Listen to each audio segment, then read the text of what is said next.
Welcome to Just an Average Fantasy Football Podcast.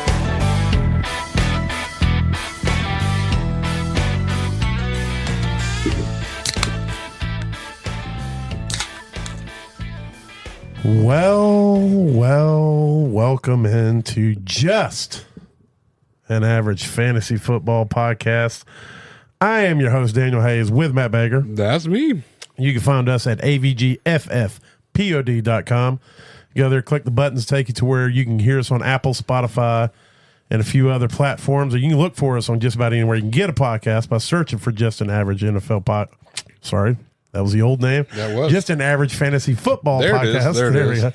And look for us on Facebook. Search for us there. Search for us. Go to YouTube and give us click the bell. I think that's what you're supposed to do at AVGFFPOD on YouTube. There's no video of us, but there is audio of us with a picture, our logo. So You can hear and just imagine what you think we might look like. And I hope it's at least average. Just know that I'm not wearing a shirt. Or pants. I've got pants, I think. No, Or those are not pants. That's a banana hammock. Pantaloons. Oh, yeah.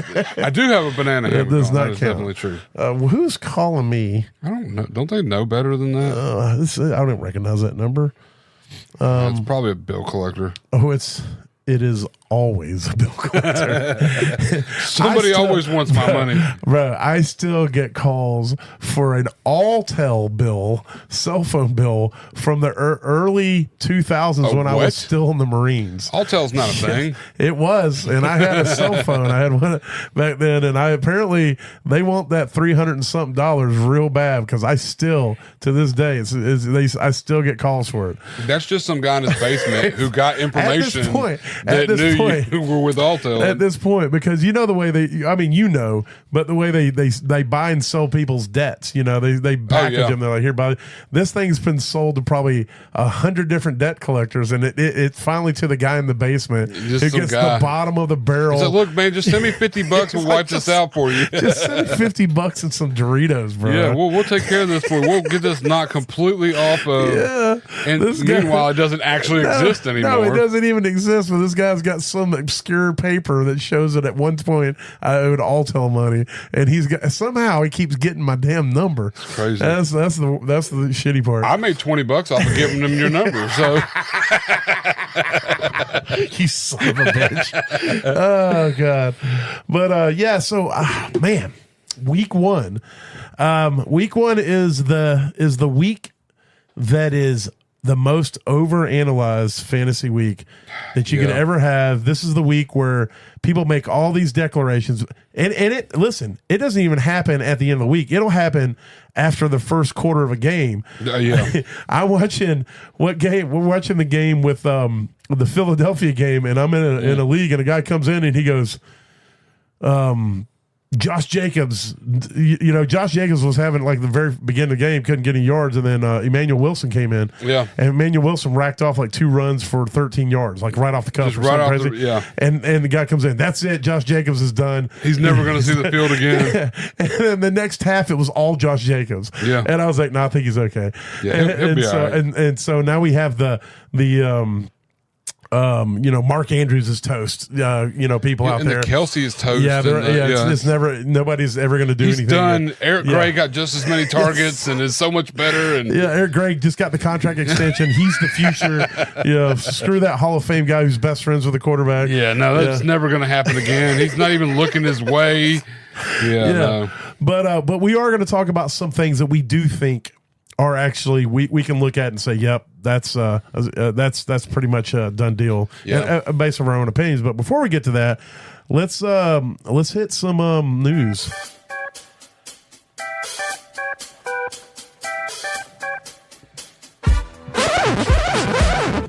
All right. Man, I just read a meme that it hit me to the heart, hit me real right here in my core. Oh, yeah? Yeah, it says Josh Allen was going off today, and if he plays this good all year, Lamar Jackson will somehow get his 3rd MVP.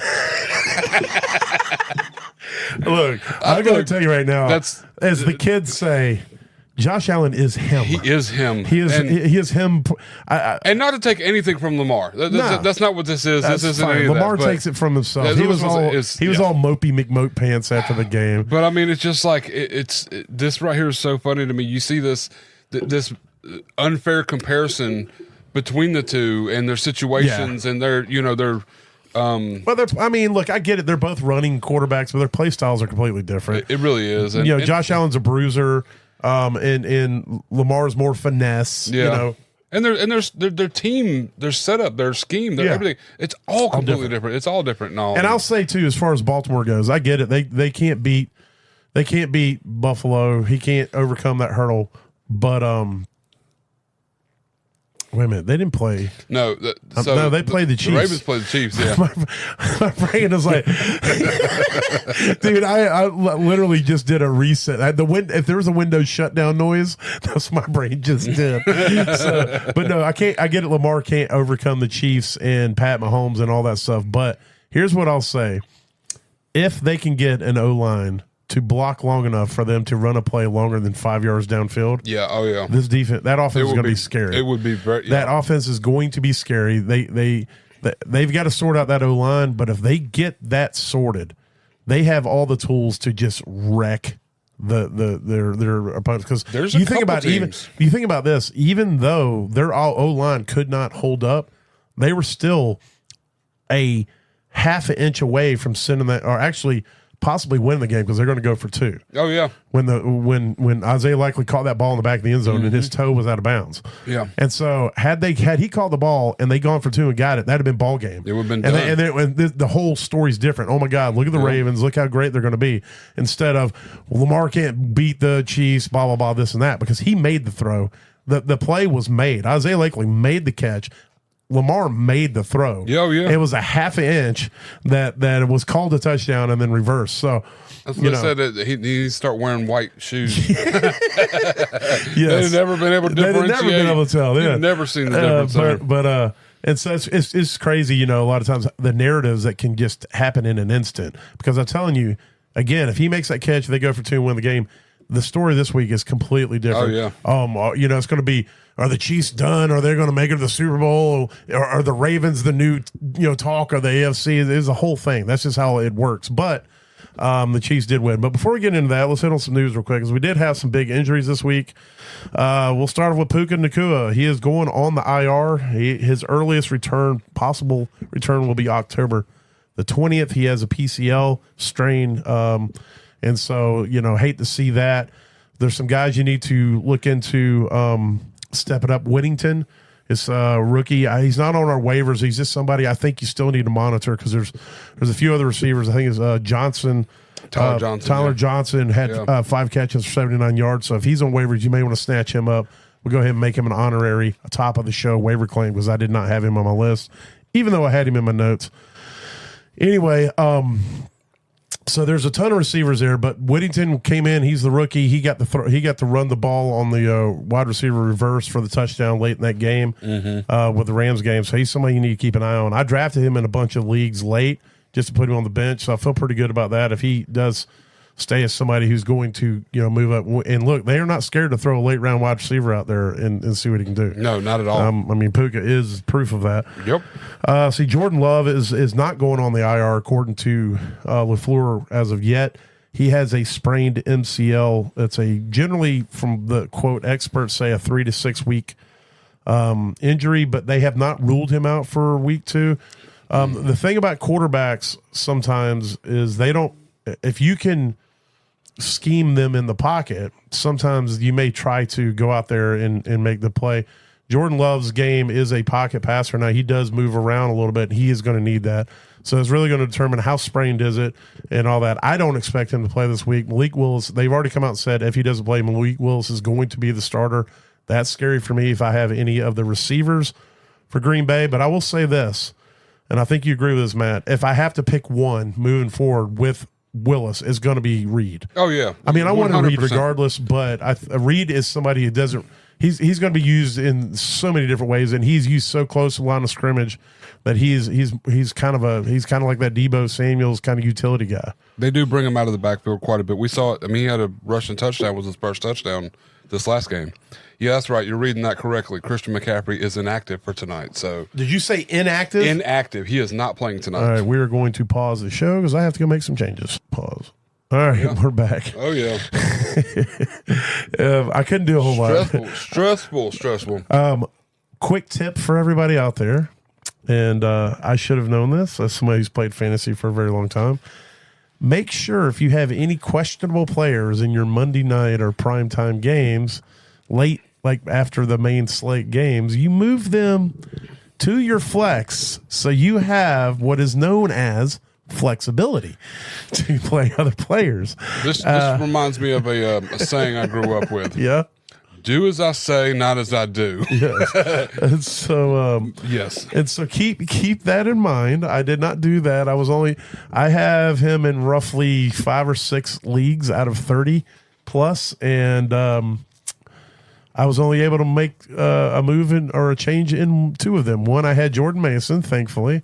And another one, I had Braylon Allen on my bench. I was able to just throw him in. So here's hoping Braylon Allen has a good night as the Brees Hall's backup. It's still, but he'll probably touch the ball more than who I had to change him out with. He's got a better chance of touching it more than McCaffrey. Yeah, so. I mean, that's definitely true. I put in Kuntz over McCaffrey, so the backup tight end, the backup tight end, like the third string. He may not even play in the game at all. He may not be active. He may not even be active, but I did have him. It's a dynasty. It's whatever. You take your shots in it. That's what I had. That's what. Well, the other side of the coin is that a lot of the leagues that we have, the dynasty leagues, they're fab leagues, and they're not open to free agency. So you have to. There's no way to just go grab somebody off of waivers too. So I did not prepare. I really thought McCaffrey was going to play. I would have bet money on it, and I would have been wrong. Broke. Yes, I would have been so wrong. I was somewhat prepared. He was in my flex spots. That was it. No, it's not. I did not. I even thought about it yesterday. I even thought about it. But hey, here we are. Yeah, I've been COVID brain too. My first week was COVID brain. I did want to mention that. Sorry about last week.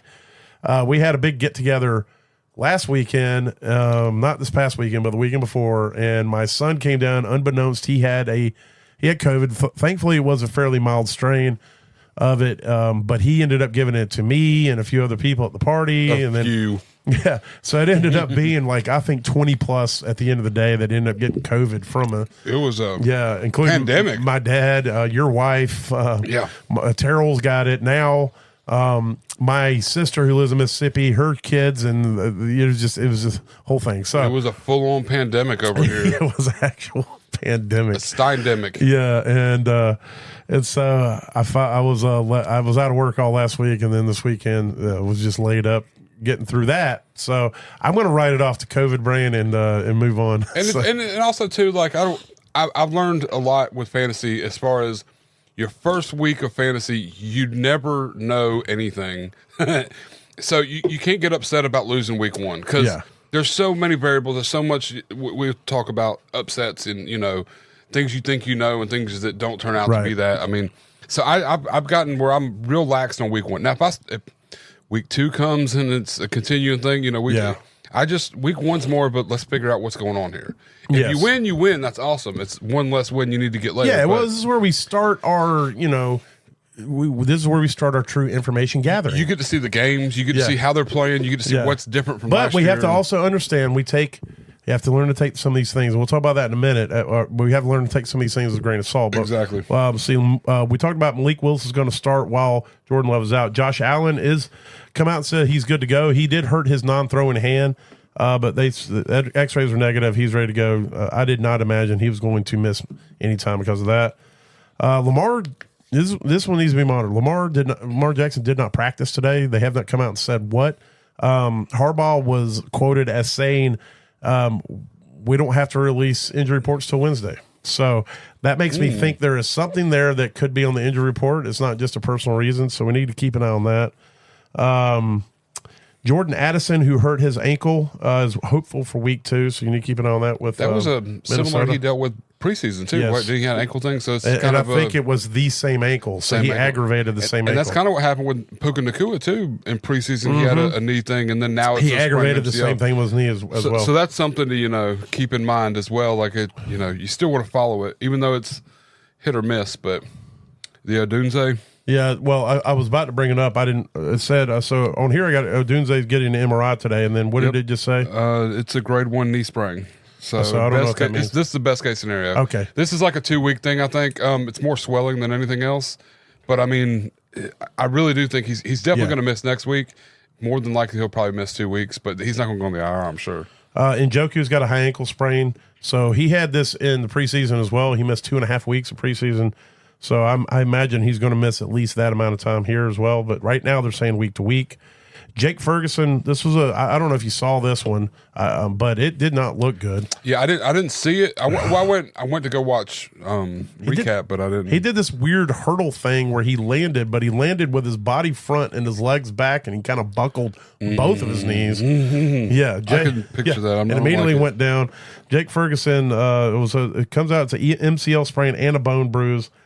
He's not ruled out for this week, so I have to monitor that and see how it goes. So let's see some other things. I think that's it. That's all I got right now as far as that goes. So anything else you want to throw on the injury or the news pile before we move into the next thing you want to talk about? Let's see. Oh my God, who the hell cares? Is this preemptive? Oh man, the Cleveland Browns signed Kadarius Toney. They're signing Kadarius Toney, so that's a little bit of trash panda signing of the week. Well, here's what they wanted to see. They wanted to see if we have a quarterback who throws the ball inaccurately to a wide receiver who can't catch. Maybe does the egg come before the chicken? 2 wrongs make a right situation. Yes. Is that what they're trying to play Yeah, they're out? trying to see maybe if we 2 wrongs equal or 2 negatives make a positive here. Is what they're trying to throw together. I don't know. So I didn't listen to your, and I don't know if it came out before or after. It actually didn't. So since last time we were on, somebody got paid. Yeah, I did bring that up. Oh, no, I haven't. No, Dak Prescott. Yeah, sorry, I should have been. This is just before the Sunday night games, Oh, you know why I didn't bring that up? Got paid. Yeah, like so he is Dak Prescott is now the number 1 highest paid player of all time in the NFL, which we know that's how it's going to be with quarterbacks. It's one after especially the top next, end. The next one that signs, which will probably be Burrow, probably will be the new highest paid quarterback of our player of all time.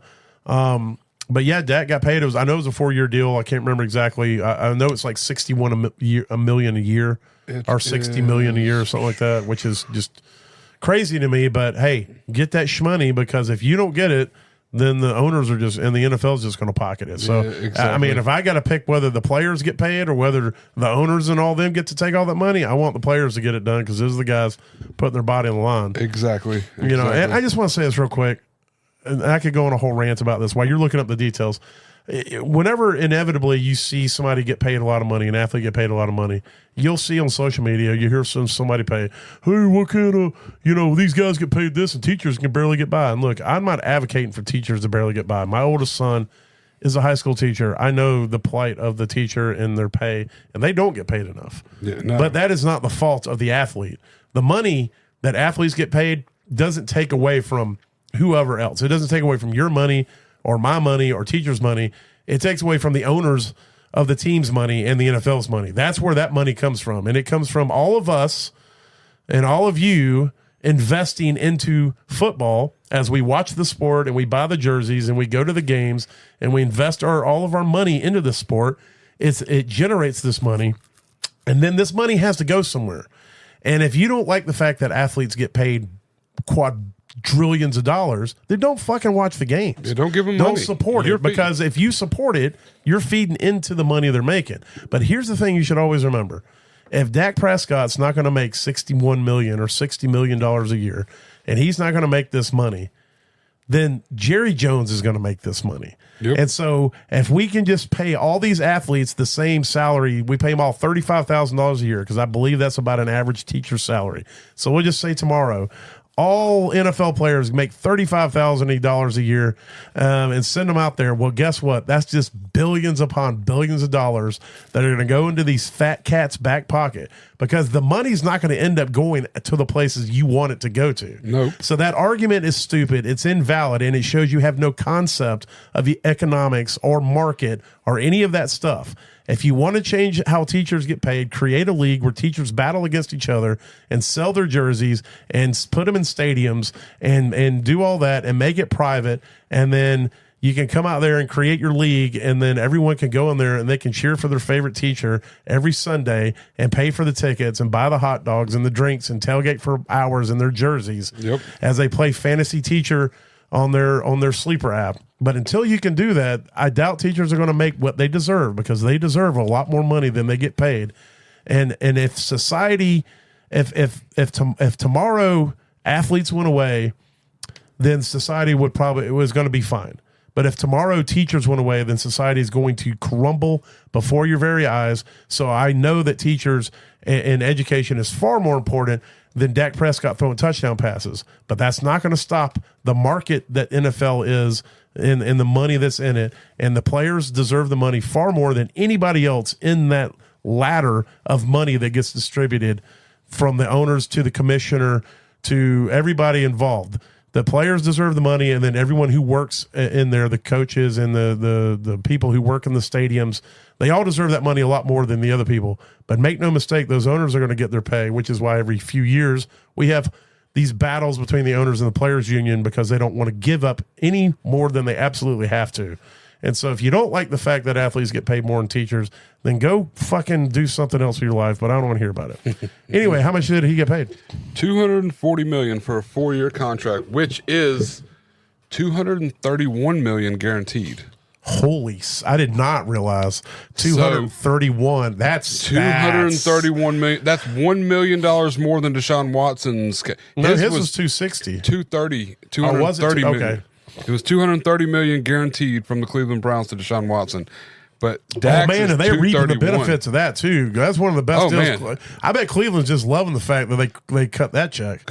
Definitely, yeah. Because I mean, look at everything Watson's done for them since he's been there. The entire time he's been there, he's allowed them to check out all their backups and see how good they are. Exactly. Well, he got them to the play. No, he didn't do that. He didn't. That was Flacco. Yeah. Well, they came out. He won week one. No, he didn't. He lost to Dak Prescott. Yeah. And the Cowboys. Let's see what else is he in. He played a full season for him, right? No, he hasn't done that yet either. No. But him being his image and who he is as a person has helped make the organization. He's like a good face. Oh yeah, no, that's not it either. He's gotten good face for the no. That's a whole different thing. Yeah, completely different. Completely different. But yeah, no, there's not a lot there. They paid $230 million guaranteed for. I don't know. It's crazy. If what Cleveland really needs is a quarterback who I don't know could probably go out there and like throw 4 touchdowns and just utilize the receivers he's got and everything. And if you knew the coaching staff and the scheme and stuff, like he's somebody that was there for a while, and he came out and he would just dominate. If they just went out and got Baker when he was available. Oh, wait a minute, they gave Baker up, didn't they? Man, they did have Baker. Man, I don't know. I don't know what Cleveland's really done that's good other than sign Flacco to a backup last year. But they held on to him though since he did so good for him last year. No, they didn't do that either. They didn't. Man, but what they did do is they went out and got a really solid, trusted backup behind Watson in case something happens this year. Also, somebody with a great reputation in Jameis Winston. That's not true either because his reputation is almost as bad as Watson, and he's trash at quarterback. So. Yeah, I wish I had $230 million to just throw around like that. I mean, yeah. Well, good luck, Cleveland. Best of luck. All right, let's see. So Dak went out there and got them fat stacks, and I'm glad he got that guaranteed like that too. So, and then the only other thing that I can think of. Another signing in the opposite or before the week, pretty early. I don't know if you talked about it, but Pat Freiermuth. Yeah, he did get an extension. It was 4 years, like a 4-year, $48 million. Yeah, it was also decent. And Noah Gray, we talked about that. He got an extension. Got an extension, which will actually carry him 2 years past what Kelsey's contract and supposed retirement will be. So he's somebody in Dynasty you definitely want to see if you can get throw because, They're holding on to him. They definitely like what he does, and he's the guy, even with Kelsey out there. He had more targets and receptions last game. Yeah, So, right now. Yeah. All right, so there's that, and I'm glad you picked me up on that because I had completely just forgot about those. The only other thing, not football related, just want to say R.I.P. James Earl Jones. He just passed away today. I just found out. Yeah, this is my way of finding out. Yeah. R.I.P. James Earl Jones. Yeah, the voice of Darth Vader. Yes, yeah. iconic in the Field of movie Dreams industry and everything. Yes, yeah. I just want to just put it out there. We're all part of everything here. So yeah. I remember. Seems trivial, but a commercial he did with I can't remember the other actor, but they're two like both known for their narrating, their voices, their voice, yeah. And they would read like girls' texts back and forth. And I just always remember in my head, I always hear when I want to tell somebody like, "Yeah, you going to be there tonight?" I just want to go, "Totes my goats." Yeah. And so, but yeah, the James Earl Jones will forever be somebody. He's such the most classic things that you could ever think of. If you're a Star Wars fan, like I mentioned with Darth Vader, and then Field of Dreams is easily one of the greatest movies that's ever been made. And his character in that is amazing and timeless. Yeah, I was trying to think of the word, and you found it. That's it. So yeah, R.I.P. to James Earl Jones. Glad you mentioned that. Yes. All right, well, let's talk about real quick. Week 1, like I said at the beginning of the show, is one of the most it may be the most overanalyzed fantasy week.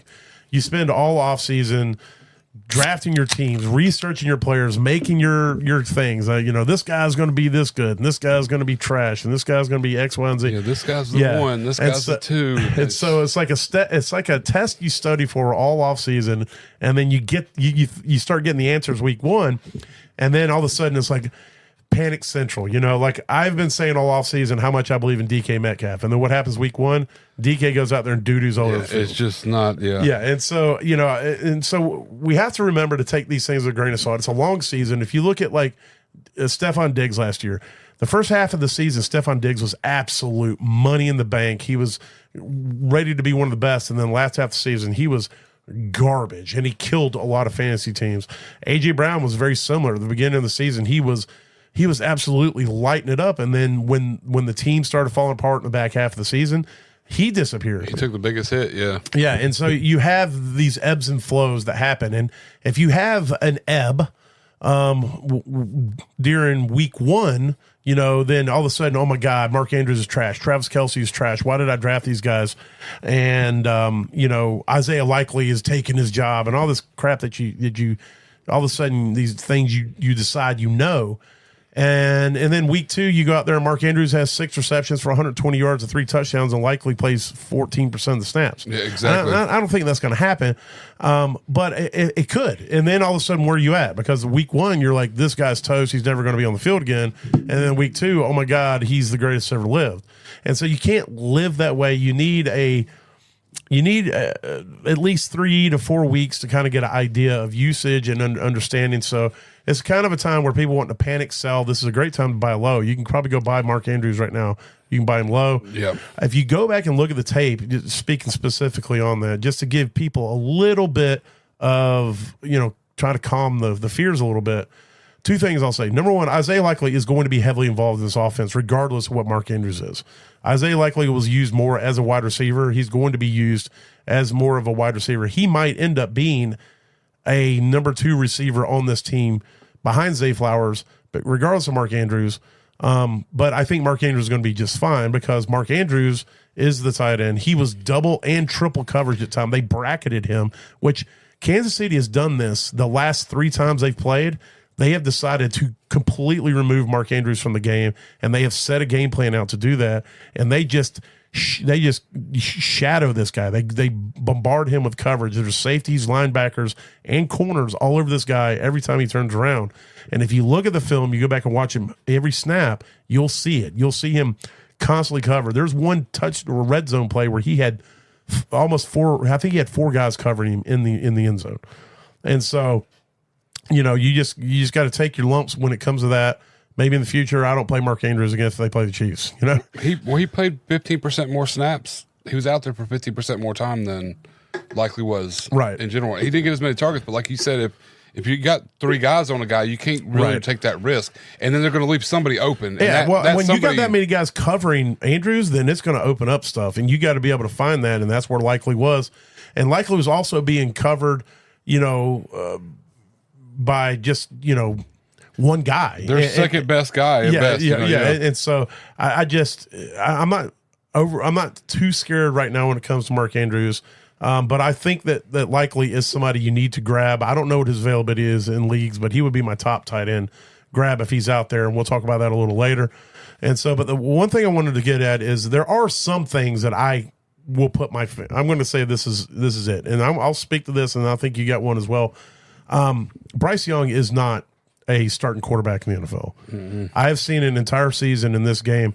I don't see anything from him either physically as a quarterback or mentally as a quarterback that tells me this guy's got what it takes.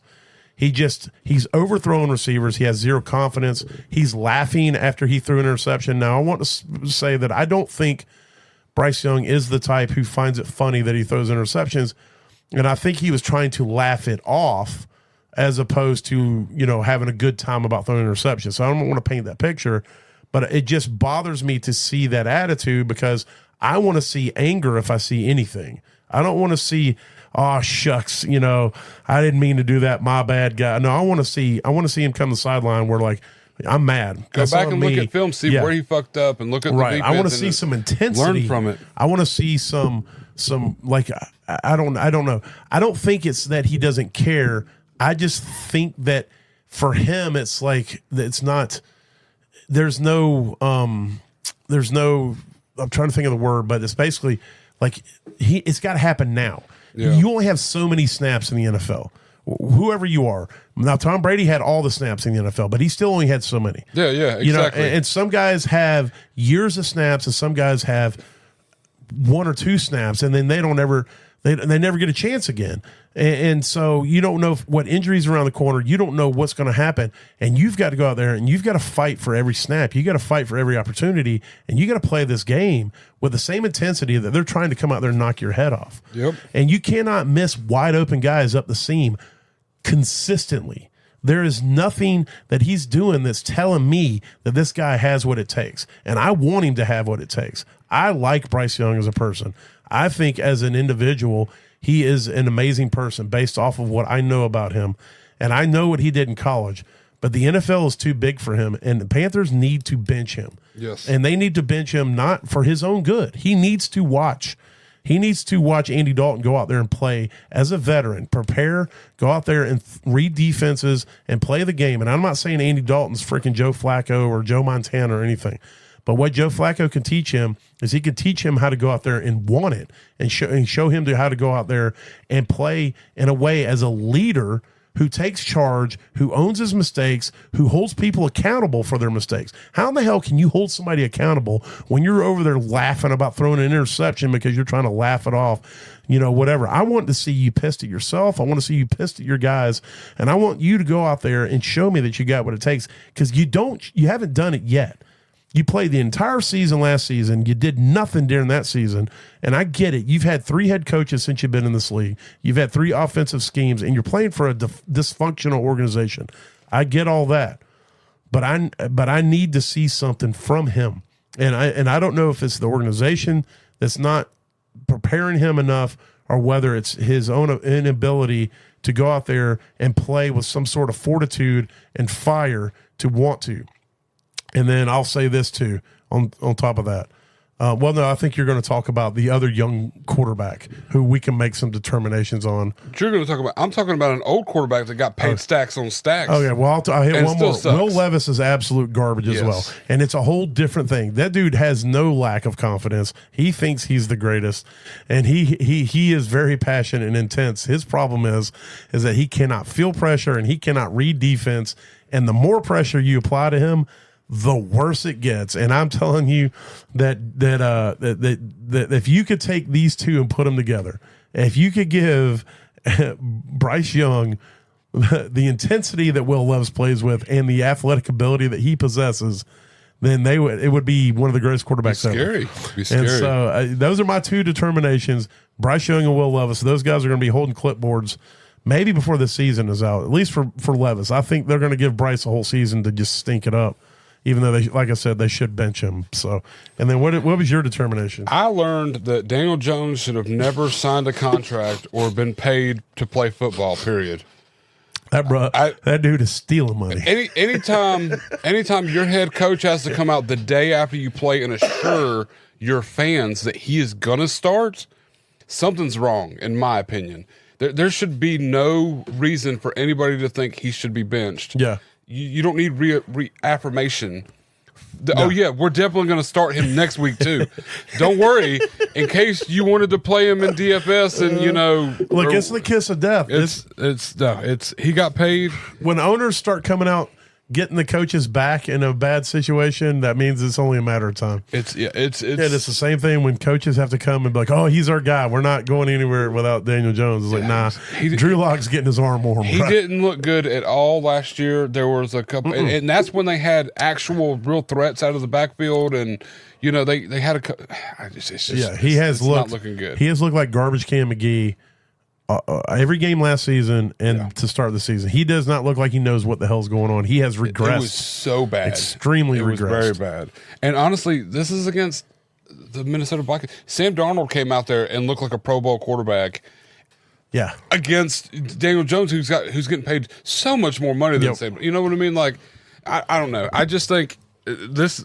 I'm not a Giants fan. But if I were, I'd be pissed. Oh man, they were waiting for him after the game, pissed. And they were asking him. There was guys like, "Yo, can I borrow $1 million from you?" They were asking him to borrow money. He should be if I was Daniel Jones right now, I would literally donate like $5 million to a charity that the Giants fans can get on board with, like a new quarterback. I would pay for a new quarterback to come in and play in place of me for $5 million.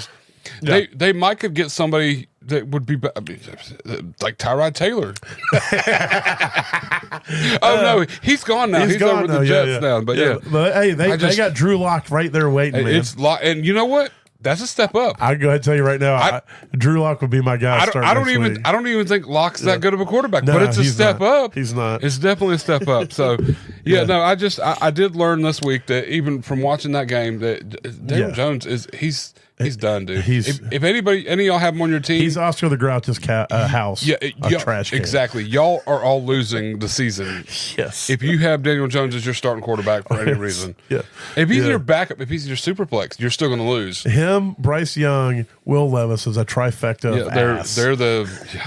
It's. All right, so those are some takeaways from week one. All right, let's roll into our favorite section of Fuck That Guy. Nope. There we go. That's the best I got. Oh yeah, this is Fuck That Guy. All right, so I'll kick it off. I'll kick it off with someone who well, let me preface this for any new listeners, or I want to give this disclaimer. Yeah. This is all in good fun. We do not condone anyone reaching out to these players on social media, going after them personally. This is all in good fun. It's just fantasy. I do not know what condone means, but I'll tell you later. But we understand these guys don't give a crap about fantasy. They care about winning. But this is just a way for us to vent some of our fantasy frustrations. And, we do it a little aggressively, but, this is how we do it. And so this is a section we call Fuck That Guy. So I want to kick off with a guy who I have nicknamed in my sleeper app everywhere I have him, which thankfully is only one place. Freshly ground ass meat, and that is Joe Burrow.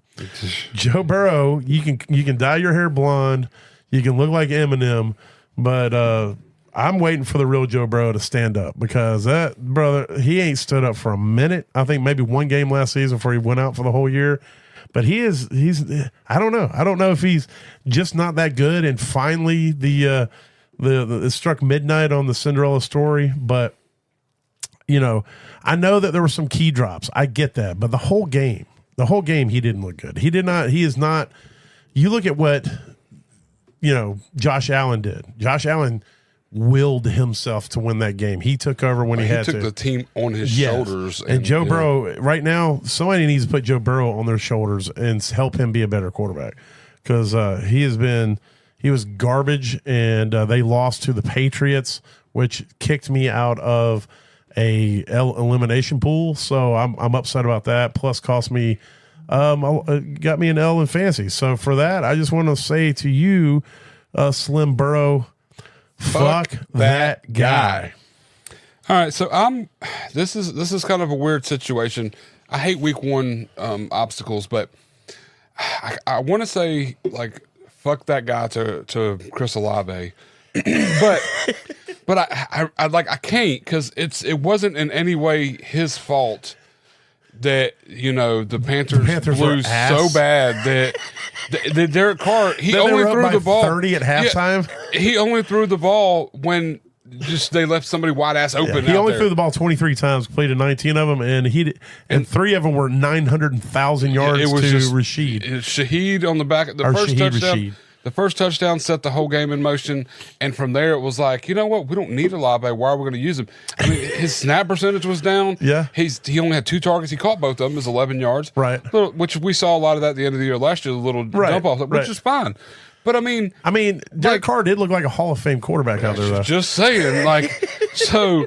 I guess I'm gonna, as much as I want to be upset with Chris Olave, I think I'm gonna divert all my attention to the Panthers. Yeah, I agree. Collectively, I offense second this. and defensive. I mean, it's not because the offense couldn't score anything to make them have to throw the ball. Yes. The defense couldn't stop them from throwing the ball. They got together in their huddle, and they're like, "We're going to help Derek Carr look like prime Joe Montana." Yeah, I'm telling you what, this is the game where Derek Carr is the reason he signed with the Saints is for this game right here.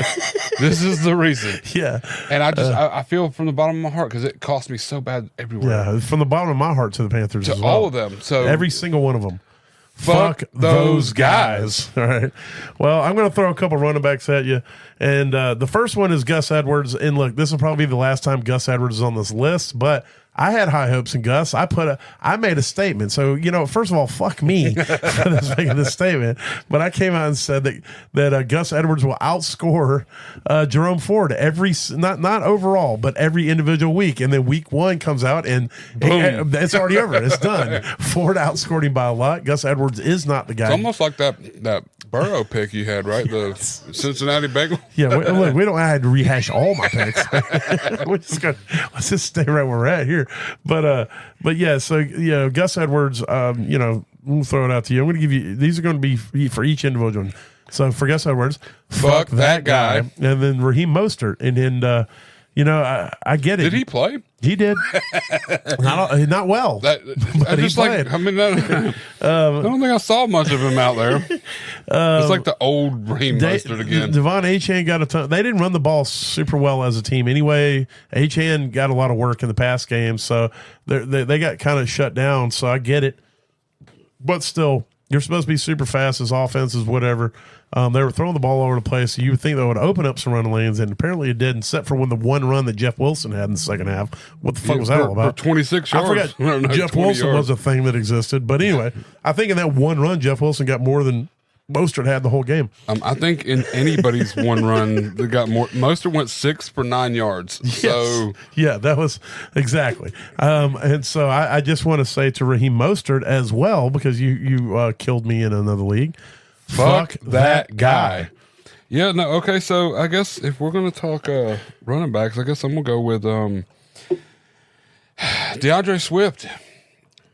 Yeah. I mean, I don't know. I didn't have super high hopes for this. Yeah, well, Bears offense. This doesn't really apply to us personally because we didn't really have it anywhere. None of us were like, "Oh, we got these. We're going to win." No. It wasn't anything like that because the offense in total, honestly, was abysmal. It was really bad. And that game in and of itself was pretty bad. It was terrible. Yeah, no. And it just like I didn't expect anything of it, so I wasn't shocked. But when you go back and look at the numbers, look at the figures and all, he deserves to be brought up. I mean, honestly, the whole offense deserves to be brought up. Y'all won the game and scored 3 points. If you take everything the defense did out of it, And I think when there's special teams like kick return or Well, that's something. what I'm saying. So the offense scored 3 points. Yeah. And then there was 2 defensive touchdowns and a special teams touchdown. Yeah. So it was like a kick return and then a punt block for a touchdown and then an interception. Right. Something like that. But, I mean, it was like y'all won the game the first time in like 40 years that a one overall No, not 40 years. They were 0-14-1 since 2002. Oh, okay. So I thought it was like 25, 30 or 30 No, years I mean ago. it's a long time ago. Look, Like, maybe it's 20. It is 22 years. Maybe it's like So- maybe it's like 20. It's a big it's over number 20 of years. quarterbacks. Like or It's first overall it's quarterbacks. 0-14-1. So that's 15. 14-1. Yeah, But either way, it's 15. So actually, it wouldn't be 2002. And he- oh, actually, it's number 1 overall. one overall quarterback. So it's 0-14-1. So it'd be 15. Number 1 overall quarterbacks. Overall quarterbacks. Yeah. And he finally got the dub. He did. The team he plays for got the W. Yes, his defense and special teams got the W. Yes, they balled out. Because I did not see anything from him that's like, yeah, he's the dude. No, I didn't. But I saw more from him than I've ever seen from Bryce. I will say that. That's maybe maybe.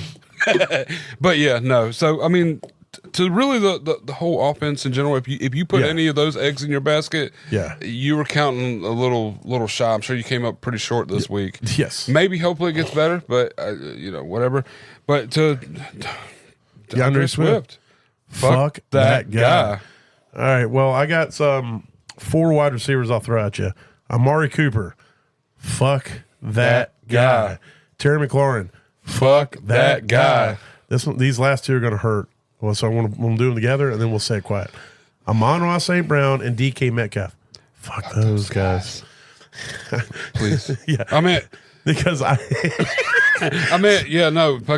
those guys. Yeah. Because here's the thing. They're going to be fine. Yeah. But, well, at least Amon-Ra is. I'm DK is going to be fine. I got to keep repeating that in my head. It's just 1 week. Eventually, since Kyle Lockett got all the targets this game, next week will be the DK game. So I need every week to be the DK game. But there was, I'm thankfully I don't have any McLaurin, but I am worried about that. I think Amari Cooper will be fine. That's just a product of the fact that Deshaun Watson's regurgitated ass. He's going to take so much to get worked. Yeah, I think there. Winston. He's going to fake an injury at some point. He's going to be like, "Oh, my shoulder hurts. I can't play," like he does every year. Yeah, and then he's going to sit down, and then he's going to milk that for 6 weeks, and then they're going to put him on the IR. But it's not going to happen like week 4. He's got to get at least 4 weeks in for him to like feel like he earned his money, you know. And then so then he's going to. All of a sudden, he's gonna. Oh my God, my shoulder hurts. I can't throw the football. Yeah, and then Jameis Winston will go out there, and Jameis Winston will throw 412 interceptions, unconsensually, and still 65 touchdowns. But it'll definitely be lopsided. But it'll still be a lot of going on there. And he'll say dumb stuff like eating W's and whatever stupid shit. You got to throw touchdowns to people who can catch balls to get touchdowns. Yes, sounds like something Winston would say, right? Super motivational speeches of stupidity, but yeah. So I figure that'll happen at some point. But you know, I feel for Amari, but hopefully when Winston comes in, then that's when Amari will take off. But for now, you know, that's what it is on those. So, and then I'll end it with Mark Andrews. We talked about it, but he had a shit week, and it's like, hey, bro, I know you're triple quadruple covered, but you made 1 catch and then you fell down. So, the opportunities you got, I need you to like score touchdowns. Or Do something. some more work with it. Yeah, do some more stuff with it. So to Mark Andrews. Fuck that guy. All right. Well, I guess I'll throw all mine in a cauldron as well and stir them up. I got Geno Smith. This will be the last week that I put you on here or I allow you to be on here because you're proving to me that you're still Geno. Geno's going to Geno. It's just you never wrote back because you were waiting for a return letter that you never sent out. We see what Geno is, and this is what we're going to get. T-Law. Well, I will say real quick, in Geno's defense, it is a whole new offense. Maybe he figures it out, maybe he doesn't, but I'm willing to give him 2 or 3 weeks. We'll see. Hopefully he does figure something out because it's going to forever hurt DK. Look, I am trying to hold out hope for DK. You definitely need to hold out hope, but hopefully it'll come up. I do got my fingers crossed. Trevor Lawrence. I don't know what was going on. He looks in this like game. the same old trash. This game was really bad. I mean, he only had He only had 8 completions the whole game for 92 yards. And I mean, Jacksonville's digressing. I thought they were getting ready to. I don't think it was starting to click. I thought that maybe with Doug Peterson they're rolling in, but it's like they're just getting worse. They just, every year they progressively getting worse since Doug Peterson took over. So I lied. 12 completions. That was my bad. I was looking at the different week, but still 12 is the same thing. But it was pretty bad. But mixing this pot up, Travis Kelce. I know, you just got paid in the offseason. You got this contract extension. You came out and said, I'm good for 2 more years. And you just always been that defense-proof guy that's going to score points and get everybody their points they need. But you need to, like, cut the brake lines on Eric Gray or is it Eric Gray or whatever? Not Eric Gray. Don't do this. You've been good all. I got to mess it up Gray's sometime. The running back. That's right. Noah Gray. Noah Gray. Yeah, you need to cut his brake lines or something so you can get a few of them targets that Mahomes keeps throwing over that way. That way, it makes it a little more even in the game. We do not advocate any sort of stuff. So I want to throw this in here. Allegedly. Yes. If anything comes of this. Yes. It's exactly. That's all it is. That's all it is. I need to put a disclaimer is that we do not support or condone the false. No. Like real fast. And then this one's kind of a twofer. It's and I don't know really whose fault it is. It's probably your quarterback's fault.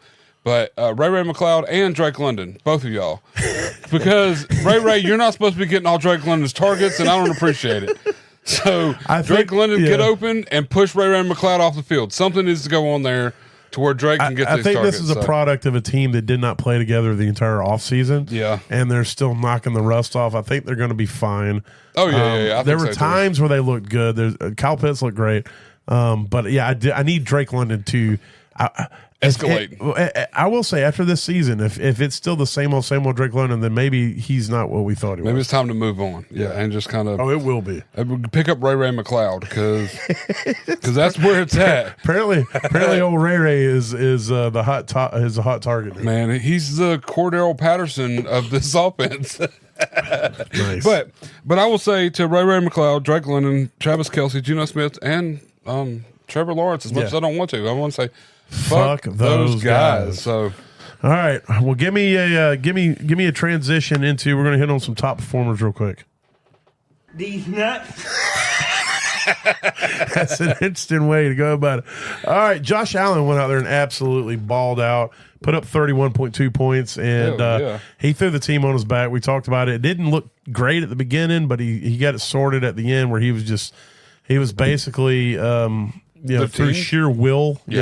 Was finding a way to go forward and win. As the season as it goes, he's definitely going to figure out these receivers and things, get that sorted out better. Kincaid was not involved.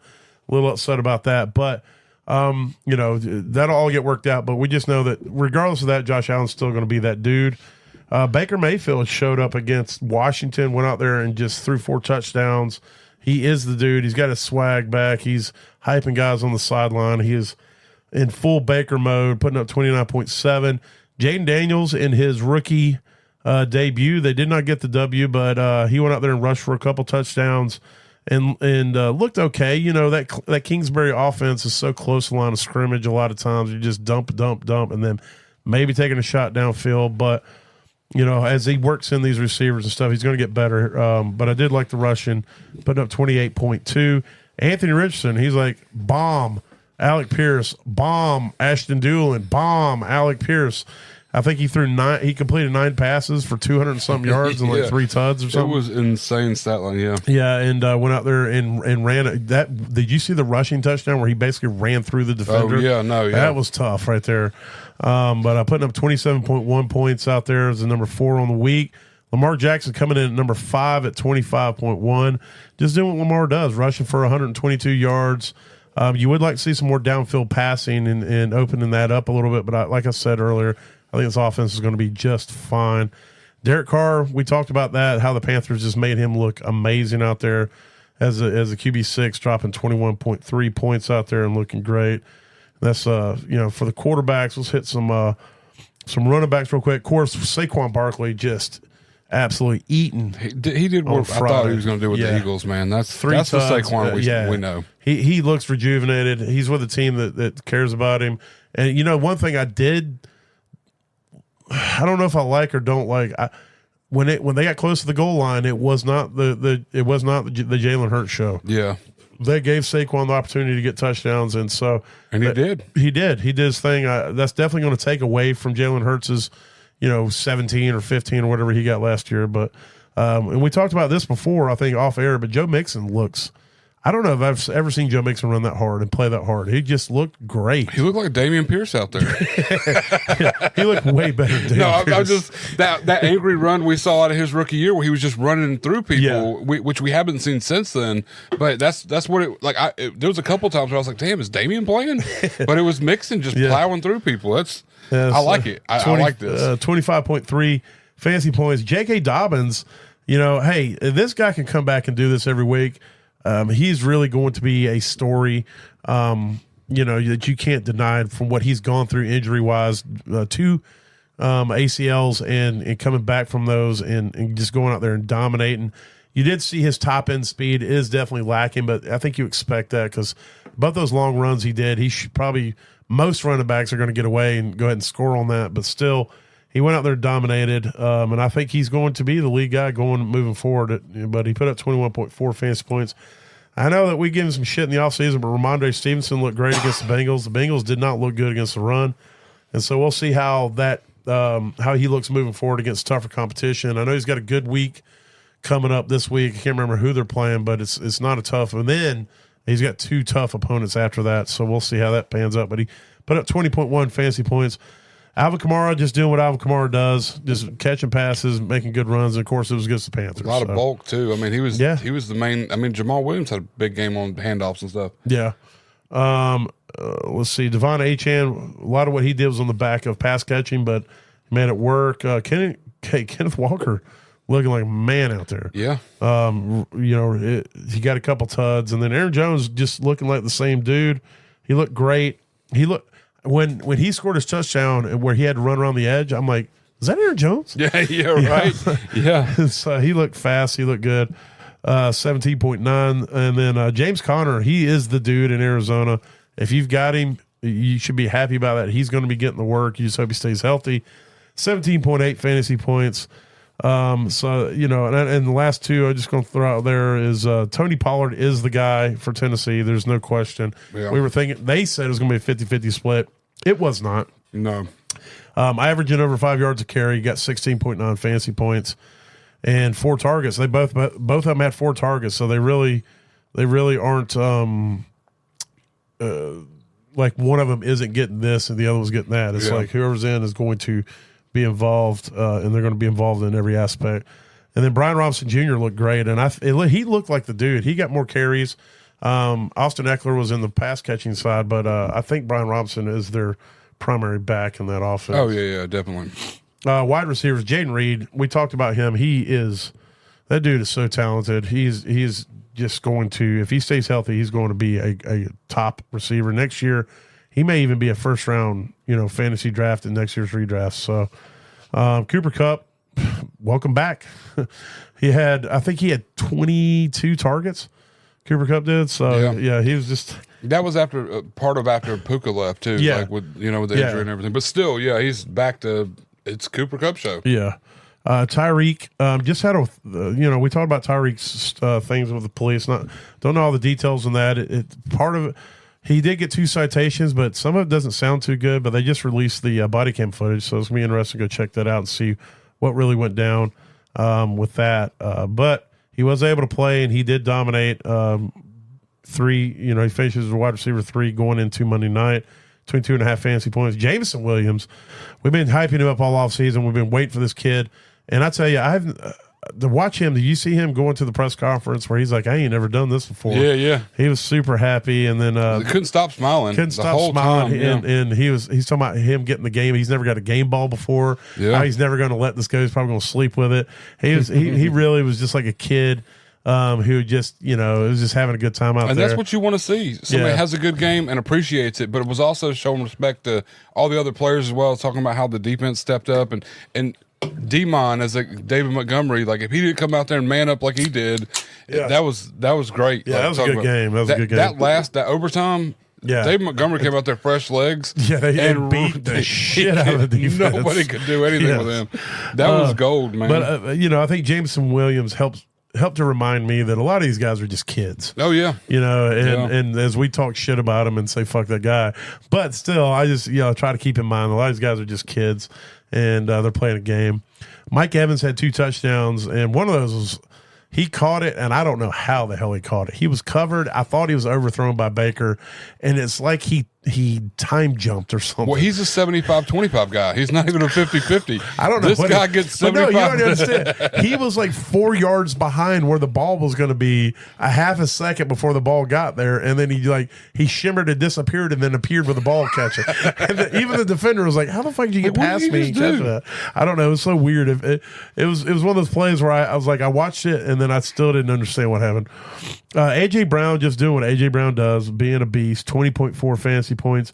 Alec Pierce on the back of I think 3 catches, put up 20 fantasy points. Yeah, 3 catches. Yeah, your guy Alec Pierce. Hey, I called it. You did? Yeah. You just did. this week though. It'll never happen again. We'll never hear from him. He's like my Rondell Moore. I remember him from a week or two. Rondell Moore has never had a game like Alec Pierce had. Just like there's like that one game that sticks in your mind. And like, this is going to be it. We're all going to be talking. Then the season, we're like, Alec who? Josh Downs is back. That's another part of it. They were missing Downs too. So yeah. Xavier Worthy had the top rookie performance and had the number 8 wide receiver performance at 19.8. One of those on the back of a rushing touchdown. But I will say that dude is fast on fast. Stephon Diggs in the new town, everybody's kind of trying to write him off, had a couple tuds, 18.9 fantasy points. Chris Godwin having a revitalized game, 18.3. And that's your top 10 there. Moving to tight ends, there's not going to be a lot in this segment, so we're just going to hit on the top 2. Isaiah Likely, of course, just dominated on Thursday night, and he was the main receiver for Lamar out there and just looked great. And then Foster Moreau, he only had a couple targets, but he made the best out of them. He had a really good catch, like just straight up man catch, like went up in the air, grabbed it, and you know what I mean? Like one of those where it's like, nobody was getting that ball. Yeah. Like just earned grip on the ball. It was pretty good. Yeah. And if you don't know his story, dealing with cancer and stuff and finally getting back out there and being productive. Then Kyle Pitts finally doing what we've been wanting him to do. Got him a touchdown, scored 10 points out there. So there it is. There's the top performers of the week. Excuse me. And from there, we're going to roll into some toast and roast. Give me something. Toast or roast? Let's do. Damn! Okay. All right. So I'll hit on mine real quick. My smash. I'll go ahead and put it out there. My smash is Kittle, and he plays tonight, so I can't really. We'll try to remember to do that tomorrow. But I said on my don'ts, I said don't play Chuba Hubbard because New Orleans is notorious for shutting down running backs. And I didn't, again, the Panthers are ass. You didn't know they were going to shut down the whole Panthers. Yeah. But Chuba only put up 1.4 fantasy points. I said don't play any Pats receivers just because I didn't, I wasn't sure about who was going to be what. Plus, I don't trust that offense. And I was right. Triquan Thornton was the top fantasy getter with 3.7 points. Pop Douglas had 2.2. And then I said Michael Wilson. I was worried about that Buffalo defense. Michael Wilson did have a touchdown, so he did salvage if you did play him. He didn't kill you. He put up 7 fantasy points, but I'm still going to take that as a dub. And so for me, I'm going to call those all a toast. Thank you. Thank you. I appreciate y'all showing up to the studio. Yes. Yep. Thank you. Definitely congrats. Pat on the back. Yes, I am. My arm's tired from doing it already. I'm going to start with my roast. Okay. I picked Amon-Ra St. Brown as my smash, and at 4.3 points later, and I think that's in a full point PPR. So if you're talking half point, it's probably less than that. But I'll take that. Yeah, that's a different roast. Whoever picks Amon-Ra, I know, right? That's ridiculous. I'll never do it again until next week. I'll be like, it can't happen twice in a row, whatever. But then Baker's Bottoms, I went with. I'm not even going to try to pronounce his name. It's like Olabius or whatever. Yes, I did the same thing. Oliverius. Oliverius, yeah. Yeah, the wide receiver for the Bengals. Which It's a Baker's bottom. I mean, Yeah. he got you 5.6 points in a 4-point Yeah. PPR. I mean, it's not bad. If you had to play him and you got 5.6, you're pumped about it. I think T. Higgins not being available for the game kind of helped out a little bit. That's kind of why Yeah, I went with 100%. it, because I didn't think he was going to play. Well, when you gave it to me, there was 2 up in the air. Him and Chase still were. Yeah, up exactly. There. So it was like, I'm taking this shot, you know. Yeah. And then I went with Tyler Boyd, which just because, like, I don't know, I feel like he belongs in that offense, but I wasn't expecting Will Levis to be as much garbage as he was. But still, Tyler Boyd still got you 4.8 points, which is almost 5 points. It's right I think on the 5 cusp. points is where we said was Baker's bottom. So I'm like, I'm right there. Yeah, we'll give Like, you this. Okay, that works. I don't know what that means, but it doesn't mean bad or good. No, exactly. But then I said Colby Parkinson for the Rams, which he got you 8.7 points. Oh, like with Higbee on the IR. Go ahead, and give a bow to the crowd. Bow. Yes. Bow. I did it. I said it, and I kind of did it, but I didn't. For an audio meeting, you have to be like, I had to be like bow, boom, bow. pow. Yeah, I bowed. But yeah, so not too terrible. I mean, for week 1, it's kind of a guessing game, but now you kind of. I could dig into it a little deeper this week and maybe come up with something a little more solid. And I'll have some wrong ones coming up. This one was kind of yeah. Trust me, I feel good about the don'ts. So I can ride these 3. So next week, if I get them all wrong, I can be like, you remember that week 1 when I got them all right? So I'm 50-50 right now. I'm batting 500. So y'all don't know what y'all are talking about. It's always good to come out in the first game of the season and go 3 for 3. Exactly. Because then you're just like, all right, if I go 0 for 3 next game, I'm still sitting nice. The next 2 games are a little more lax. Yeah, you know? I can go 1 hit. I can go 1 for 3 in the next 2 games, and I'm still sitting really nice. Yeah, I'll still be sitting at still batting 412. I'll still be batting 300. Yeah, so. exactly. All right. Well, all right. From there, let's hit on some waivers, and then we'll shut her down. This is the only transition song I have. It works. Yeah, it definitely works. That horn is so fucking obnoxious, bro. It is so. I got the volume down like 2 clicks below half, and that horn is just so obnoxious. Yes, dude. definitely. Listen, it's like good God, it's the worst. I don't know that You're that might how do we be delete that off of the board? that might be the Will Levis of soundboard buttons. That might be the Bryce Young of soundboard buttons. No, if it was Bryce Young, it would be this. Because he's soft. All right. He'd just be a. Oh, God. All right. Well, real quick, I'll give my running back in no particular order. If they're out there, you need to go get them. I would say McLaughlin, well, in particular order. McLaughlin, to me, is your top pickup. He looked like to be the guy down in Denver, and that offense is predicated on dump-off passes, short passing game. Yep. And so he's owned in 39.7% of leagues, which means he's roughly out there in 60%. So if he's there, go grab him. Grab Ray Davis. This team is looking for offensive sparks, and James Cook is right now the spark, which means that run game, and they're going to be looking for he's not coming in to take Cook's position. Cook was he's not going to take the job. But he could come in and get very viable touches in that thing. Especially if you run risk of damaging Allen, they'll start running the running back on them, especially with third him and his goal hand and stuff like that. Yeah, Yeah, exactly. He'll get a little more opportunity, I think, next game. Samaje Perine for Kansas City. It was his first game with them. He'd only been with them a week, and he still got decent usage. He's going to probably be their third down back behind Pacheco. Pacheco is the workhorse there. Don't get me wrong, but Perine's going to get touches, and then he's only owned at 4.7% of the league. So who you got at running back? I'm looking at Justice Hill. Probably would be one of my first ones. Love that. I should let you go first. Justice Hill would be my top pickup. Probably he's only owned in like 11% of leagues out there according to Sleeper, and that's pretty deep. And he looked pretty good. I mean, his overall, he only had 1 attempt, but he was out there for every pass cut, every dump off, everything. Yeah. So I mean, I think we're going to see big things out of him. Yes, absolutely. And also the curse of Alexander Madison being the backup. I mean, when he's the starting guy, he's garbage can, but when he's the backup, somehow he seems to get shit done. I mean, and he was really the only running back of the 2 that was getting anything done on a positive way. Zamir White had more touches, but he didn't do shit with them. Yeah, he wasn't. And he was wasn't not involved in the pass game. So. And he's only owned in 10% of the league. So I mean, these are 2 guys that potentially could definitely be a big pickup. Yeah, for sure.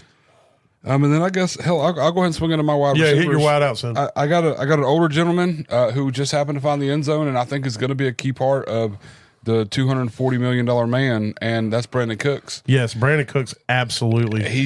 All he does is catch touchdowns. He showed up a lot sporadically last year, but I think they're going to work more into it since they don't have. Well, Gallup if you look anymore. last year in the second half of the season, it's like he went through a week, like 4-week stretch where he caught a touchdown every game. And he is somebody that Dak does look for in the red zone. And you know, they don't have Gallup. They don't have. There's another one that they end up losing the offseason, but even still, he's out there a lot. He's more. the number 2 guy. He's the guy. I don't know if you mentioned, but he's only owned in 31.4% of leagues. I know it's not. Yeah, it's not a lot, but and then Greg Dortch. Yeah, for Arizona. I mean, he was the target leader, I think, this week for the receivers. This week he really was, and between him and the tight end McBride. So I mean, between the two of them, but yeah, definitely. I meant at the wide receiver. Yeah, at wide receiver, he was definitely the target leader, and he did good with it. I mean, it didn't get it in the end zone. Michael Wilson got that, but still. Yeah. It's still one of those scenarios where this guy is the guy there. I mean, I think it's going to go. He's not going to go too far down from here out. Right. I mean, he had weeks last year where we saw him flash and all. And then this one's a little deeper. This one's like maybe it could be a first week thing. I think it's a rookie thing, but Devon Valet, with Denver. He had 8 for 8. I mean, he was the second highest target getter. They all had decent target. He caught all of his passes. Right. And coming from Bo Nix, do you know if it's really Bo Nix or even know if it's the receiver or the route or whatever? He seems the most accurate. And this is somebody that, like, one more week, if you got him on your team and he is the guy, that's going to be gold. Well, Valet looks like that close to the line of scrimmage guy, that underneath guy that you would hoping that Dulcich was going to be, but it seems like Valet's going to be. Valet's going to be and the guy. So he's somebody, if you're in a PPR league, you definitely want to snatch up because, again, if you watch what they're doing, it's all underneath. It's all short passing game. Dump and dunk, maybe a few shots downfield, but they just want to dink and dunk and keep it close and let their defense kind of do work.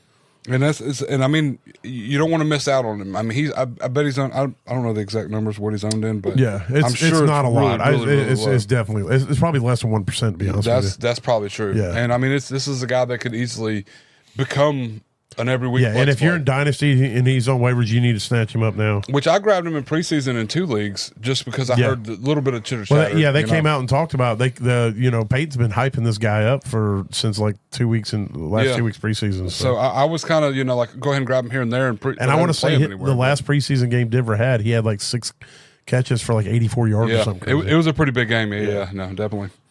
But that's all the wide receivers I got. All right, well, mine are Adonai Mitchell.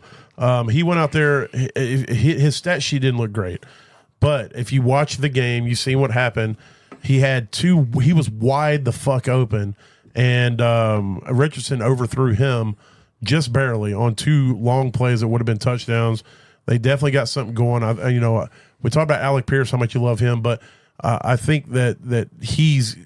If he starts catching these down the field passes, when Josh Downs comes back, I think that they're going to push Alec Pierce out, and I think Adonai is going to be that down the field guy that they used Alec Pierce as. So if they can him and Richardson could connect, he could be somebody. I'm not saying he's going to get you 8 targets a game, but he could be that guy that gets you three catches for 120 something yards, 2 touchdowns. Yeah, exactly. Gabe Davis had a really nice game, even in a shitty performance from Lawrence in that offense. Gabe was utilized in there. And he's only owned in 43.2% of leagues. I don't know what the numbers are, but I'm pretty sure Gabe had like 84 yards on like 6 catches. 3 for 3 for 62 yards. Okay. I knew. Okay. So 3 catches for 62 yards. But that's still really good. He was utilized downfield. That's Gabe Davis. You like Gabe Davis numbers. Consistency, right? Like, you know what I mean. And I think this is going to be an every game thing. I think this is this is what you're going to get every week, minimal. Yes. And there's going to be a touchdown sprinkled in here and there. He gets 5 touchdowns through the year, and you're going to get your 9-10 points in full point PPR every week out of Gabe Davis. Absolutely, I love where he's at right now. I really do. And I'm going to throw 2 of them out there in deeper leagues. You need to look at. Well, first of all, I also want to throw Ray McLeod in there. You need to be looking at him just because he was getting the target, so we don't know what he's going to be. I talked about Whittington with the Rams. You also need to be looking at Tyler Johnson with the Rams. He had 7 targets, 5 catches, 79 yards. And then 2 more I want to throw real quick, just as honorable mention. I don't know if you want to grab these guys. You need to keep your eye on them, depending on what this Patriots defense does. But Demarius Douglas, Pop Douglas, and Triquan Thornton, they look to be the top two right now coming out, trusted by the brisket. But again, you're taking all that with a grain of salt because this offense, even though they did beat the Bengals, they're not going to be throwing. Brisket's not going to go throw for 400 yards and 4 touchdowns. So you know you're not going to get a ton of work. But if you in deeper leagues, and if this offense does start figuring things out, or if Drake May comes in and they open it up some, these guys could be something. So just to kind of keep an eye on them. I don't know if you want to grab them, but you definitely want to be keeping an eye on both of them. Wan'Dale Robinson should be mentioned as well, I think, just because he had 12 targets this last game. He only caught 6, but I mean, he's still only owned 19%. He looks to be the guy that they want to go to the most. And Malik Neighbors I thought he was dealing with something. I didn't. I'm gonna have to vet that. I think maybe I'm getting him confused with Odunze. I might be getting him. Yeah, Odunze is definitely dealing with something. Malik seems fine. Yeah, I think I'm getting him he had a good game. Malik did, but I'm just looking at Wan'Dale. He played 74% of the snaps. He had 12 targets. Yeah. He only caught 6 of them, but these are Daniel Jones targets. I don't expect him to catch 6. No. 6 is big. I mean, well, Wan'Dale again. We talked about the guys that are going to get targets close to the line of scrimmage. That's definitely going to be Wan'Dale. Exactly, and that could easily turn out good for you. I mean, 10, 11 points a game. Yeah, and when we're talking about these guys, we're talking about guys. If you're in a double flex or 14-man league, these are guys that could really help you because. If nothing else, you said he had 14 targets, caught 6. He had 12 targets. 12 targets, caught 6. If you're in a full point PPR, that's 6 plus whatever the yardage. Yeah, exactly. 6. I think it was 6 or 59 yards. Yeah, so you got 11 points out of him in a full point PPR, and sometimes that'll save your ass in a double flex or something like that. Exactly. So, but yeah, so and then real quick, tight ends. I'll just throw out there Schoonmaker. If we talked about Jake Ferguson, you keep monitor that, but Schoonmaker is the backup there. Tyler Conklin, if he's available, he's going to get a ton of targets. He plays tonight, so I can't really talk about what he did this week.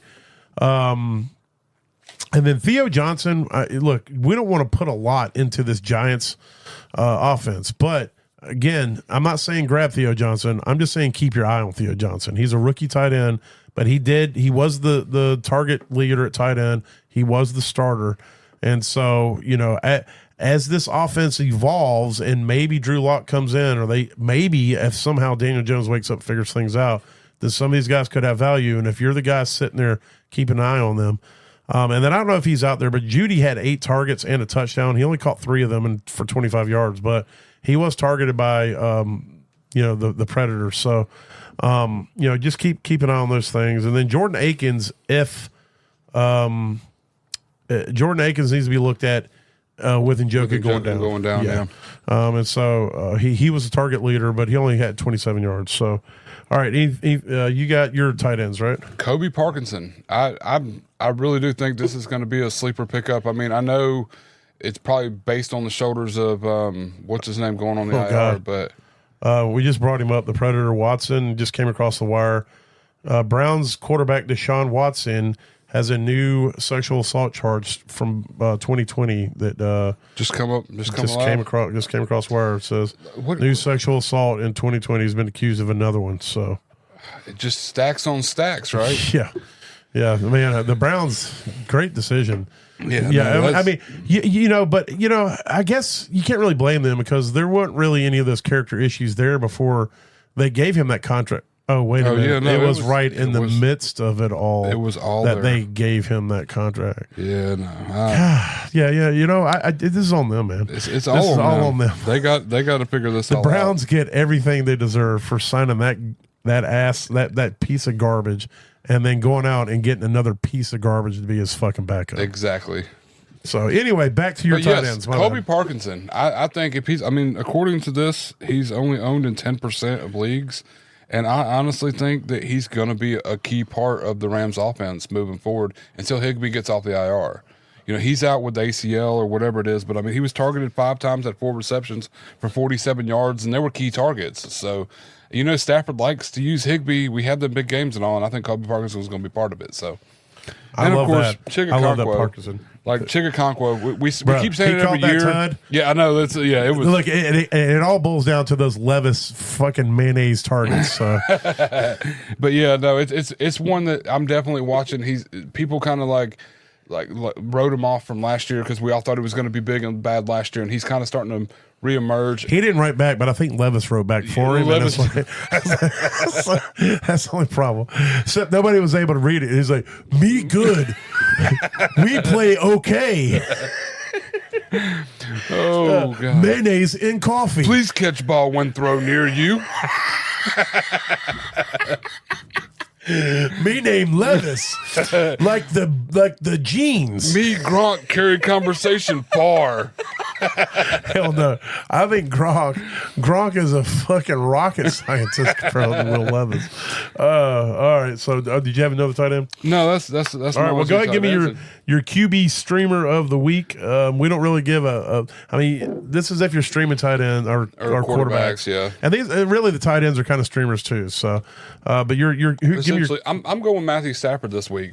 Who are they playing? They're playing Arizona. I think it's a What? pretty good matchup. Yeah, it's a great matchup. I mean, so I will say though, I was impressed with Arizona's defense a little bit. Yeah, I'm not saying they're going to be top defense, but they were way better against Buffalo, at least initially. The first half. Yeah, and it took them going in and figuring everything out in the halftime. But for Buffalo to come out and realize what they needed to do. But I think Arizona's a similar style, except like of course Murray is a better running quarterback to me because he gets yards without getting hurt and kind of gets away from it. He's like we talked about Lamar. Yeah, he's definitely real good at protecting his body. He's a finesse runner. very finesse. Where Josh Allen just fucking run through 3 defenders and take them down the ground with him. But I need him to stop doing that because as much as it's awesome to see it happen, here's the thing: that's what ended Cam's career. Yeah. Oh yeah. Okay. No. And so Josh, I love you, but here's the thing: I will say that Josh Allen is far better suited to be a pocket passer if he has to be than Cam Newton ever was. And so, but I don't need him doing it all the time. They need to figure some shit out. Yeah, they did. They definitely need to get something. Kincaid's got to get straightened out. Dalton Kincaid's got to get involved in that offense. I honestly think they need to get both tight ends more involved in the offense. They got to be on the field at the same time. That's what I'm saying.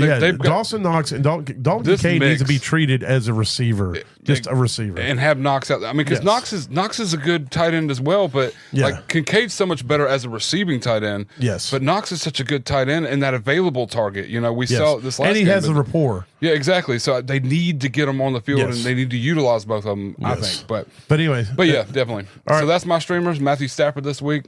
Get him. He's going to be QB5. Just in case y'all were wondering. Okay, that's my prediction. My QB streamer of the week is Baker Mayfield at Detroit.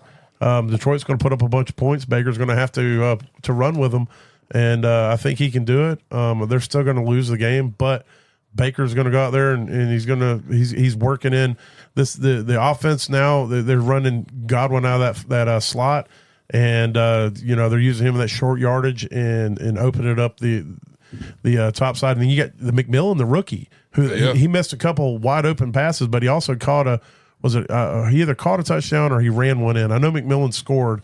I can't remember if it was on a pass. I get it confused with a couple of these rookies ran them in on reverses, and I don't know if McMillan was part of that crew, but I do know that he was involved, and so I like what I saw from that offense, and I think against Detroit in the Dome, up in Detroit, they're going to try to run with them, and Baker's going to have another good week. So Baker very well could. Yeah, no, I like that a lot too. All right.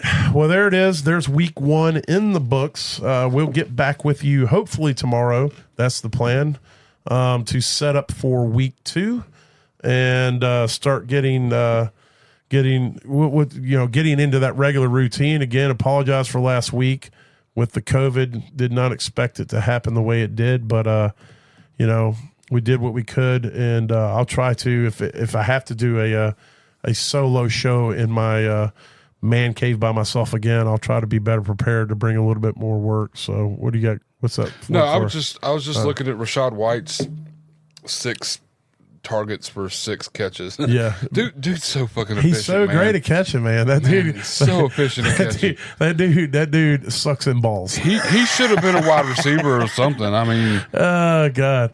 But it's crazy. I mean, he averaged 2 yards a carry, but he went 6 for 6 for 75 yards on the receiving side. Rashad White. God, that's so gold, man. Rashad White. But man. So, but we'll get back with you tomorrow as we get ready for week 2 and kind of start making more sense of this fantasy season. But we never really do make sense of it. So. Not really. But hey, everything we say or do, we try to help you get to that average place in your leagues. Because if you finish average, it means you didn't finish last. That means we did our jobs. That's it. And so, hope y'all did have a good fantasy week out there. And as we get ready for the next week, I hope things work better, and I hope the tight ends show up this next week. So, Please. but y'all be good out there. We'll talk to you tomorrow. Later. Holla.